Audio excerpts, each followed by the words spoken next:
3 யோவான் 4வது வசனம். 3 யோவான் 4வது வசனம்.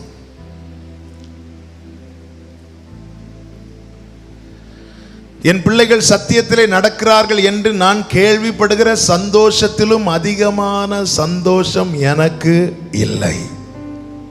3வது, பிள்ளைங்க எதுல நடக்கணும்?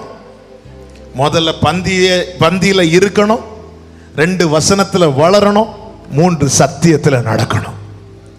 சத்தியத்துல நடக்கணும்னா சத்தியத்தை அறியணும். அதுதான் 2வது பாயிண்ட் சொன்னேன். எது சத்தியம்? வசனமே சத்தியம். சத்தியத்தை முதல்ல அறியணும். தாவீது ஒரு வார்த்தை சொல்லுகிறார், உம்முடைய வேதம், உம்முடைய பிரமாணம், உம்முடைய வார்த்தை உண்மை உள்ளது என்று எண்ணி சகல பொய் வழிகளையும் வெறுக்கிறேன். அப்ப சத்தியத்துல பிள்ளைங்க நடக்கணும்னா எல்லா பொய் வழிகளையும் பிள்ளைங்க என்ன செய்யணும்? வெறுக்கணும். இதுக்கு நாம உத்தரவாதம் எடுக்கணும். இந்த வார்த்தைகளை எழுதி வைக்கிறீங்களா? உங்க பிள்ளைகளுக்காக இதை நீங்க ஜெபித்தே ஆகணும். இன்னைக்கு ஒரு 10 நிமிஷமாவது ஒரு டைம் ஒதுக்க போறோம். இந்த வார்த்தைகளை சொல்லி சொல்லி ஜெபிக்க போறீங்க.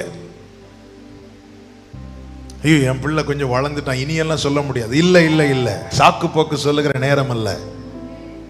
இனி உங்க பிள்ளைங்க உங்க பந்தியில இருக்க முடியாதுன்னா, இனி உங்க பிள்ளைங்க கர்த்தரால் போதிக்கப்பட முடியாதுன்னா, இனி உங்க பிள்ளைங்க சத்தியத்துல நடக்க முடியாதுன்னா, இந்த வார்த்தையை உங்க காதுல கர்த்தர் கேட்டிருக்க வைத்திருக்கவே மாட்டார்.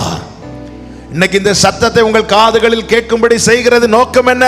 நீ உத்தரவாதம் எடுத்தா உன் பிள்ளை உன் பந்தியில் வந்து உட்காருவான். நீங்கள் உத்தரவாதம் எடுத்தால் உங்கள் பிள்ளைகள் கர்த்தரால் போதிக்கப்படுவார்கள். நீங்கள் உத்தரவாதம் எடுத்தால் உங்கள் பிள்ளைகள் சத்தியத்திலே நடப்பார்கள்.